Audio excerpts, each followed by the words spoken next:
Hello and नमस्ते everyone. आज पनि म एउटा नयाँ रेसिपी लिएर आएको छु र यसको नाम चाहिँ हो pork and chives dumpling with chili oil sauce. र यो पनि बनाउन एकदम सिम्पल हुन्छ र खाँदा पनि एकदमै मिठो हुन्छ। So let's get started now.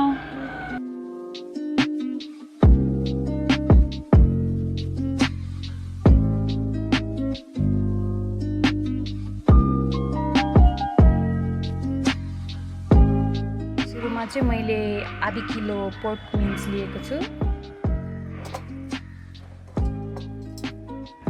अनि त्यसपछि चाहिँ चाइव्सलाई हामीले मिन्समा एड गर्नुपर्छ र यसरी मजाले काट्नु होला मसिनो। त्यसपछि चाइव्सलाई मिन्समा एड गर्नु होला। त्यसपछि 2 क्लोभ गार्लिक यसरी ग्रेटिङ गरेर एड गर्नु होला। नेक्स्टमा म हल्का सेसमी ओइल एड गर्दैछु, कर्नफ्लावर,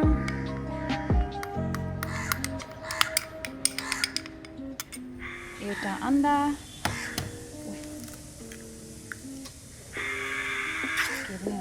हल्का पानी अनि नुन स्वाद अनुसार।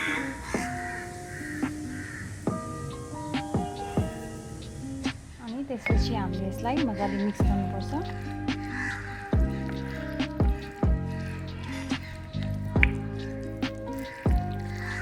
यसरी मजाले मिक्स भइसकेपछि अब चाहिँ हामीले हाम्रो ऱ्यापरमा यसलाई हाल्नु सक्नुहुन्छ।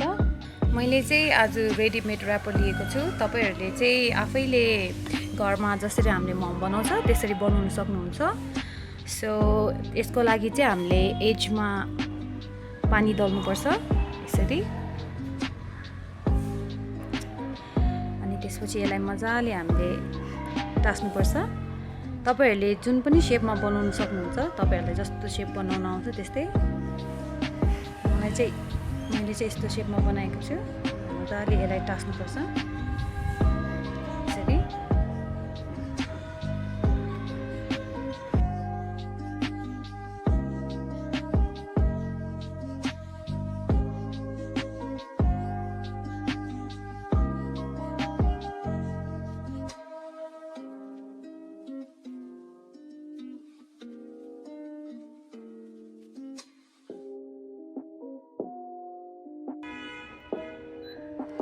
त्यसपछि प्यान तातो भएपछि मजाले तेल हाल्नु होला।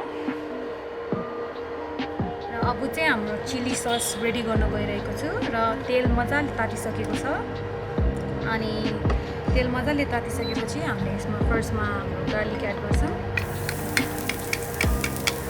त्यसपछि हाम्रो सेसमी सिड्स अनि यसलाई मजाले अलिकति चलाउनु होला।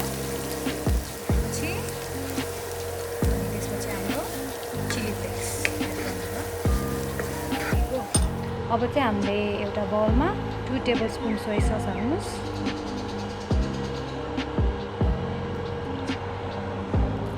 1 टेबलस्पुन भिनेगर, 1 टेबलस्पुन सेसमी ओइल, 2 टेबलस्पुन बोरा अनि अघि हामीले बनाएको सस यसमा एड गर्नुपर्छ। माथिबाट हल्का स्प्रिङ अनियन्स अनि हल्का कोरिएन्डर हाल्नु होला। यसरी हालेर यसलाई मजाले मिक्स गर्नुपर्छ। अनि हाम्रो चिली सस चाहिँ रेडी भएको छ। अब चाहिँ हामीले हाम्रो डम्पलिङ्सलाई पानीमा बोइल गर्नुपर्छ। सो पानी तातोस् अगाडि अनि त्यसपछि चाहिँ हामीले यसमा डम्पलिङ हाल्छौँ। यसरी मजाले हाम्रो पानी उम्लेपछि चाहिँ अनि त्यसपछि टाइम टु एड हाम्रो डम्पलिङ्स यसरी एड गर्नु होला। मजाले उम्लिरहेको छ रमाइलो। यसरी हाम्रो डम्पलिङ्स मजाले फ्लोट भएपछि फेरि हामीले यसमा अलिकति चिसो पानी हाल्नुपर्छ र यसलाई फेरि उम्लिनु दिनुपर्छ।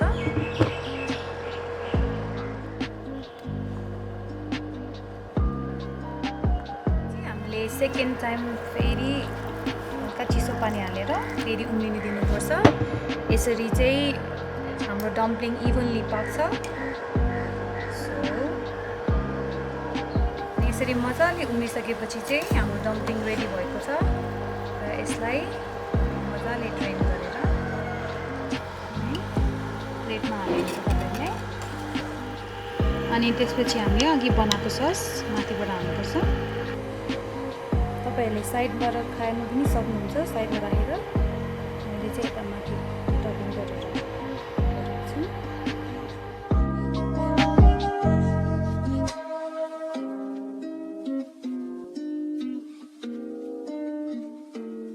सो हाम्रो पोर्क एन्ड चाइभ डम्पलिङ चाहिँ रेडी भइसकेको छ। हेर्दै खौ खौ लागिसक्यो मलाई। तपाईहरु पनि ट्राई गरेर कस्तो भयो भनेर let me know in the comment. र सी नेक्स्ट टाइम गाइज। र म चाहिँ खानु गएँ है त।